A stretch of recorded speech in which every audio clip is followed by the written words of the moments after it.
Hello and welcome to the Battle Square interviews. Today I'm joined by Josh Gez. That's how I've been told to pronounce your last name. Yes. Say hello to everyone, Josh. Hi, how are you? How are you? Thanks. Good to be here. Yeah, Sorry if my voice is so voice, yeah, like that's last night. right. Yeah. Yeah, you go out quite a bit, didn't you? Yeah. I like to party. Yeah, nothing wrong with that. Yeah. Um, Well, yeah. So today you're joining me. We're going to talk about some of your last tournaments. Your last tournament was the Singapore Asia Open, wasn't it? Yes, that's right. It was last Saturday and Sunday. Yeah. Yeah, a few days ago. Mm. It was. Yeah, you top eighted there. You came third, I do believe. Yes, that's right. Yes. Can you give us a little explanation about the deck? I've got it up on the screen. Yeah, Um, perfect. It's Earth Wind with a Yeah. little bit of spice. Of Wind Alaluma, yeah. Yeah, So basically, this deck is a very interesting one. So how it evolved, right? There's a huge story behind it. Basically, Toby, he actually mentioned Dalaluma to me at the beginning of Opus 4, before Opus 4 even came out. He was like, dude, Donnarumma is so broken, Cactor, Donnarumma combo, Yashota ping and stuff like that. So it's super broken. yeah, But then, as we go on, we realize in Opus 4 that it's not the best deck because it's very difficult to set out. And there's no way to save the Cactor if he dies, going to damage and stuff that makes it very unstable to play. yeah, So we basically, all of us, like, basically abandoned it in Opus 4. And then Opus 5 came about. There's a few cards that caught our interest, right? At the beginning of Opus, what Toby and I do is we create a mono deck of every element, right, and then we can, like, the best possible mono deck of every element, and then we have a good sense of the meta and what cards are good and stuff like that. And some cards of interest for us were Layak, of course, yeah, and of course Uranga, which is now the famous Layak Uranga combo. yeah, But I have to admit, we did not actually we thought about the combo, but we didn't actually realize how effective it was until that crazy list came out from Japan with the which is evolved from the all summons deck yeah, with the mill, and they went Urenka, Layak, and stuff like that. And then as soon as we saw that, we just like clicked, and then we were like, okay, this is how we should run that because basically Urenka for us isn't that important as a Layak, yeah, to yeah, Layak back. But what it is important for is to be an insurance so that if Cactus dies, you can bring it back. right, yeah, yeah, You know. So that's the primary function of the ranker, and then the Laya combo is just a bonus, and it works amazingly with Dadaluma because you activate all the cactus and stuff, and you can block and you can ping them again, you can wipe their board, and also with how I design my deck to run off of that. Yeah. yeah. Because it's quite interesting because you've gone for 21 backups Mm-hmm. and only 17 forwards. Usually it's the other way sort of round, isn't it? Yes, it is. I've met one other person that's sort of gone for a heavy backup Earth Wind deck. Ryan Stolarski, he built not the same but Yeah. similar in certain aspects, and Yeah. it's utilising minor by having so many backups. Yeah, that's right. So, like, can you explain why you went for the 7-drop Tammer? Because Yeah. that is a card that we don't see a hell of a lot of play. Yeah, well, Seven Drop Tama is a card that we really like, and the one that really got it into my deck actually is Joshua Freemanberg. Yeah, When he was one of the last person I showed this deck to, and then he just like added that suggestion. And I actually had to move a lot of cards around to accommodate it, and then I realized it's pretty good. yeah, You have to realize that Shantoto, Tama, they are all not actually backups. So technically, my deck runs a 4 less backup. yeah, And Master Woman is not also technically a backup. So it's like, so I actually only run 16 backups if you think about it. If you right, think of all these guys as summons, like Tama is a forward, Shantoto is a summon, and Master Woman is a summon, right? They're just yeah, very efficient ones that works around with my deck. And funny that you mentioned Ryan Stolansky too, because there's like a huge like long story going around my deck. But Ryan Stolansky is also one of the ones that I showed my deck to first. I showed it to two people, right? Yeah. Ryan and another guy, and Ryan showed me the deck that he was building, which is in Herb, and and the second person we showed it to, not gonna mention who it is, but he's a quite prominent player, and so me and Ryan both show us our version of the deck. So he basically took a lot of inspiration from our deck and went and after I specifically told him not to play this deck because I want to keep it prepared and stuff, he went and played it anyway and won a big tournament. I know who you're talking about.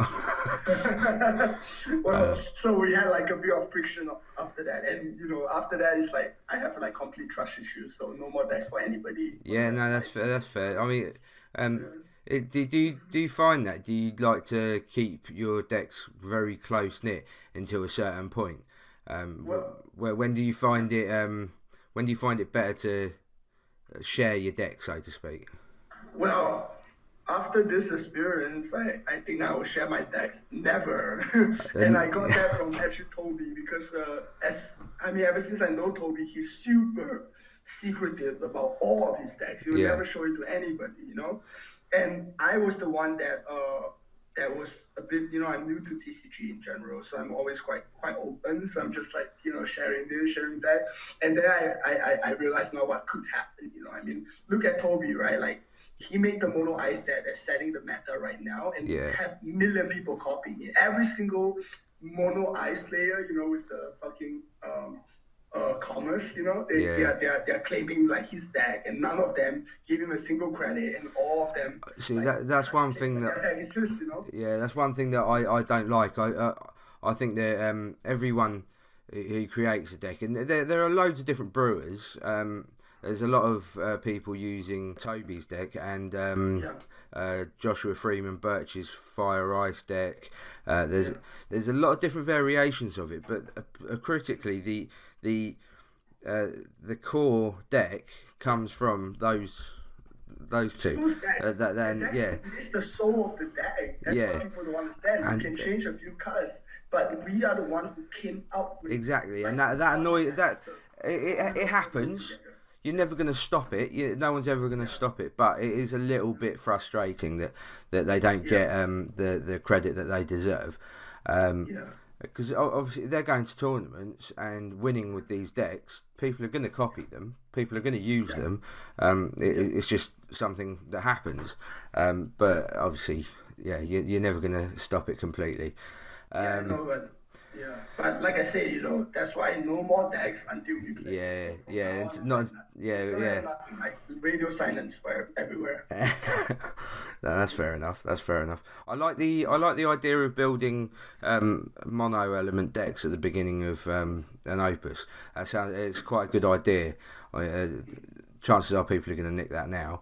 But no, I quite like that because I've never really, because I haven't been into any TCGs before either, so it's quite interesting to draw from other people's experience and such. But let's talk about a couple of other cards. Everything else is pretty much a standard in an Earth Wind deck. Not everything else, but I mean, you see the Hecaton chairs. You see the Diablos, and stuff. Ishtola, Barbarisha, Kamlan, Kefka. I think is a good ad. That's one that I saw Ryan Stolarsky using because I saw him using it. I can't remember what regional it was, but he was using it, and Kefka. It made me want to use Kefka because he was using it, and Kamlan can get Kefka. So that's a good little add-in. Basically, we just need another target for Dark. That's it.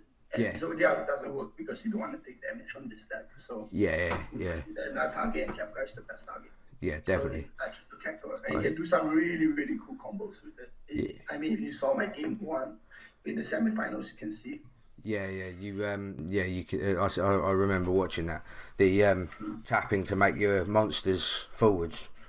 Yeah, that's right. Yeah. Everything. Yeah, mate, you made him brave, didn't you? You attack with Yeah, Kefka, and then you yeah, tap to make monsters. That's quite similar to, I can't remember what the play was, but it was quite hyped at Worlds, I think it was, um, yeah. where see that's gonna bug me now. I can't remember, but it doesn't matter. Right, yeah, because chaos isn't essential in this deck, is it? It's nice to have because of Urianga, but chaos isn't essential. So you don't necessarily search for chaos with Cameron, or No, maybe early game. But yeah, is that would you agree? Early game, yeah. I'll that's agree. I'll agree because in the end, once you turn Camelot to another color, you don't need Chaos to take Camelot. yeah, But Chaos is really good for color picks. yeah, And one more thing we have to know is that there's no filter in this deck. So if unless they are playing ice and they're gonna discard my Chaos, there's no way for me to get it out of my hand when my backups get full, and I don't want to like randomly break my backups. yeah, So a lot of times you still want to search for chaos. It depends. If you don't have five backups, you definitely don't search for chaos. yeah. No, that's fair. I mean, chances are you've got three Cactus or three Layout. You're going to run into them at some point. Yeah, I've had games where I've had two Cactua in the break zone, in the damage zone, and then yeah, that happens. yeah, it's so frustrating. But I absolutely love the Earthwind deck. My friend Kevin Whaley came up with his version, which utilises Shantotto, um, and Forward. yeah, forward Yeah, Shantotto, and I know yeah, that deck. I like it. yeah, he's a really good deck builder. He's come from not having any experience with TCGs, and he's sort of just run away with it. He's actually turned into quite a good deck builder. Yeah, Um, no, I know this. yeah, yeah. One other card was Psychon Enforcer. That doesn't see a lot of play, but I quite like it. I think it's quite a good card, especially as a one of, because if there's something like I can't remember the bloody name, but yeah, there's certain monsters that are a pain in the backside. It's beautiful.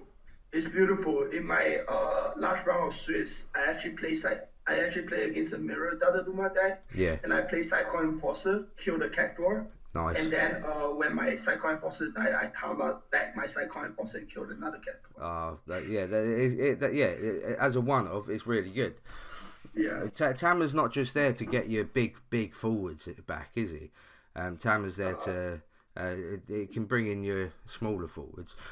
yeah, it can bring you what you need basically. You Yeah, play it you play it efficiently, like you play it as a toolbox. The reason why I really like cards that brings back from the break zone, because you're not just paying for something to bring it back from the break zone, but you're paying for the utility, a toolbox of what you need. yeah. So that's No, what I think a lot of people don't realize. yeah, no. It's a good play. I mean, what's there's a lot of the Psychon Warden play going on at the moment. Is that something that you've played around with? Yeah, I tried it, but I don't like it. I don't like cards that don't work like kind of independently well. Right. You know what I mean? Yeah, yeah, So, I mean, one thing I want to just mention it before it comes to it. A lot of people, the main mistake I feel people play Donnarumma decks is that they don't realize that Donnarumma is also an Ash, because they believe that just because the deck is built around Donnarumma, that Donnarumma is indispensable, so you don't play it unless you have a Cactuar or anything like that. But what you do is you play Donnarumma, and sometimes you can just let it die to Alcid and kill two of their guys, and make them lose one extra card. You can still play Donnarumma in that way. yeah, And sometimes when people are too stingy with their Donnarumma, they lose out on some aggression and lose games because of that. yeah. No, I would definitely agree because I've played that. I've played like that, especially against some mono lightnings. I'm like, I don't want to lose my dad Luma to Alcid Onion Knight. But realistically, it is quite a good trade because they're using a lot of resources just to get rid of your forecast. Yeah. Well, technically they're only using one extra card, but that one extra card counts, especially if you run my deck, because Right. my deck really deprives someone of resources. If you see in the way I run it, like in the correct way to run my deck, Yeah. he actually like discuss the guy in some ways. Yeah, that's fair enough. So So, well, you've already qualified for Worlds, haven't you? Yeah, I have. Yeah. Where was it you qualified for Worlds? I qualified in Beijing. Yeah. In China. So. Yeah. Correct me if I'm wrong. That was only up to Opus 2 or 3. Yeah, that's right. It was only up to Opus 2, and the reason why I did it was because I wanna, have the bracket right. So having qualified in 3 different Opuses, I will have qualified there in Beijing for Opus 2. If I win here, which I was very close to winning, because there's no way the Mono Earth in finals would beat me. So the Ice was the only one that could have beat me any chance. So I will have qualified here and qualified for Opus 5. And then I'll go to Thailand or Japan or America. I can't qualify America, but I'll go to Thailand or Japan later in the year. And then I'll have qualified Opus 6 and 7. Oh, that would be awesome. Yeah. That would be awesome. Yeah, that's right. It's sort of taking you back to last year then. Where you could have qualified last year, sort of thing. No, well, I haven't started the game last year. Yeah, but that's what I mean. Like, it's sort of taking you back. Yeah, in previous years. Yeah, that's right. It's really good experience being in Beijing actually, because Opus 2 meta and now meta is completely different. Yeah. And learning how you need to play in Opus 2 and having learned that from scratch, right, gave me a really solid foundation to the game, which I think I needed. So really, like, it gave me a very, very strong foundation, because, like, for example, towards the end of Opus 2 meta, like in my quarterfinals in Opus 2, the guy played Mingwu turn 1, and I immediately know I won the game. Yeah. You know what I mean? You have to have understanding of cards in that way, Yeah, no, definitely. Yeah, because you used the Mono Lightning, didn't you? No, I played Ice Earth. Oh, was it? Oh, because I can't. I can't remember. I heard a little something about Mono Lightning. I couldn't remember if it was. No, I played Toby's deck basically. Right. Okay. That's fair enough. It was a beautiful deck. Why not? Really beautiful deck. Yeah. What tournaments are you participating in soon, or are participating in at the moment? Well, I was actually in the OCTGN of this one, because I won the last one, so I won this one. But then I recently just dropped out of it. Oh, really? How come? Yeah. Well, okay, it's a bit complicated. It's just I don't want to sound too petty about it and stuff. But first of all, I'm really tired of playing after all the championships and stuff. Yeah. Like that. And then so I wasn't feeling very good already, how I don't know, just some things are bothering me, and plus I have a new company coming up, I have a startup, so I'm putting more time into that. And in my last game, I had a ruling dispute with this guy. I'm not going to go into details. And you'll be at Worlds. That'll be in London, won't it? So we'll have to meet up and have a drink over there. Yeah, for sure, man. Dude, I love. I'm actually quite used to London. I've been there many times. Yeah. And I know all the good clubs. I've been to the box and shit. I went there with actually I don't know if you know this guy, Noel Hayden. So I know the name. Oh yeah, he's worth $300 million. He owns a big online poker company. Right. So he's a friend of mine, and we were partying there crazy, so in the box I saw some shit there too. Well, it sounds interesting. I'm sure Worlds would be quite fun. Obviously, I don't think I'll be qualifying, but I'll definitely come down and watch, and then we'll go for a few drinks. Yeah, definitely. I love that. Wicked. London drinks are really cheap too. It's well, yeah, maybe for you. Oh no, come on. Compared to Singapore, it's pretty good. Yeah, no, cheers for that. I wanted to ask you one last sort of question.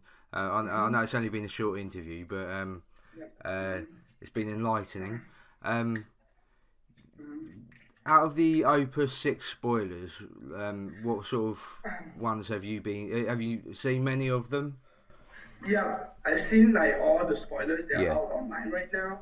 Yeah, I may or might not seen some spoilers that are not online. Yeah, no comments on that. Are there any that have sort of caught your eye, sort of thing? Well, first of all, I think Yashoda is fucking broken. And the reason why is because, first of all, I have a silence build that I think Yashoda just pushed it over the edge. And I hate the way it works and how it exists because the silence that I made, rather, is literally brain dead to win. Yeah. And if you are like a so-called bad, let's say if someone's a bad player, right? They can play that deck with no skill and still be like make it S tier deck. That's why I think it's stupid. Yeah. You know? Because basically Yashoda gives a 6 CP value every time he attacks. You know, he does 8k, so 8k is basically a fucking Bahama. You know what I mean? Yeah. I'm just gonna get the image up on the screen. So for anyone that doesn't know, Y'shtola 4 CP Earth. I quite like the fact that it's gone over to Earth. It's interesting because you can now have Y'shtola in a mono Earth deck. It's nice. Y'shtola cannot be broken by opposing summons or abilities that don't deal damage. If you control 3 or more Job Scion of the 7th Dawn other than Y'shtola gains Brave. 8k Brave 4 CP, nice. When Y'shtola attacks, choose one forward opponent controls. If you control 5 or more Job Scion of the 7th Dawn other than Y'shtola, deal 8k. Wow. Yeah, that's bullshit, right? That's Yeah. CP value for no reason at all. So good job. That's crazy. Yeah, because there's quite a few Scion of the 7th Dawn. And plus, you have to realize that he have an inbuilt haste. Yeah. You know, in the Sion's backup. So that's super fucking. Yeah, that's crazy. That's crazy. It'd be interesting. Yeah, I think a lot of people have been whinging about Mono Ice. I'll admit I don't necessarily like playing against it. I don't. I don't think it's necessarily the top it's obviously the top deck, but I don't think it's the only top deck. You know what I mean? Like I don't think it's the only meta deck. I believe the other top deck is my Nerf deck. I'm sorry, but well, that's fair enough. That's your opinion. But the way I see it is like this. Okay, my Nerf deck and Ice, right, are the most like consistent. Like in a way, like consistent deck that can mostly win most of the games. Right. Like we have like a unfair advantage versus most decks. That's it. You know, other decks are of course still good, but I think these two are the most unfair ones. The S tier basically. Right. Okay. Yeah. That's fair enough. I think Opus 6 is gonna. Well, it does. Every Opus changes the meta, but. I think it's going to be interesting, especially with some of the other cards that like you can gain control or your opponent gains control and all that sort of stuff.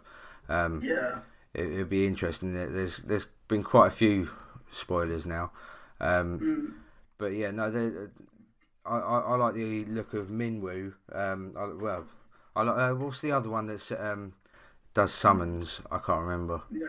I love that card too. Actually, today I was just for fun building a deck around it. Yeah. But then you realize that if you compare Minwoo and Y'shtola, you cannot. It's incomparable. Y'shtola is 10 times better because Minwoo needs you to have the summon in your hand first of all, and second of all, there's no inbuilt haste, and it's not. No, there's no comparison in certain aspects. It's weird to think that Y'shtola is only a hero though. Yeah, exactly. Mind you. It makes it more accessible for people because not everyone's going to have access to all the legends. But yeah, no, it looks like quite a nice, interesting card. It'd be interesting to see Opus 6 hit and get all the brewers, brewing. But yeah, no, I'm very excited for Opus 6. I want it now. You know? Yeah, no, I'm actually not gonna play like FFTCG at all until Opus 6 maybe. Because, like I said, I also have a new start out and then I'm going on a 10-day holiday to Hong Kong next week. So, nice. Well, no, thanks for joining me, Josh. Thank you. We'll wrap it up there. Sounds good. no doubt we'll have a conversation or two again at some point. I'll probably want to interview you around World sort of time because Sounds good. I'm going to come up to London and because it's only a little while away from me. And Sounds good, perfect. nice And one. I like you, so it's not exactly like an interview. I don't. Yeah, yeah, yeah. It's just Like, it's I for like to try to review. It's funny. So yeah. No, it's more laid back with me because I don't really have an interview. I'm not Graham Norton, so Yeah. I don't ask. Well, yeah, Yeah. it's more laid back. Yeah, of course. Hey, and tell James he's a scrub. I'm kidding. I'm just kidding. We like to mess with each other. So. No, he is a scrub. It's fine. Yeah.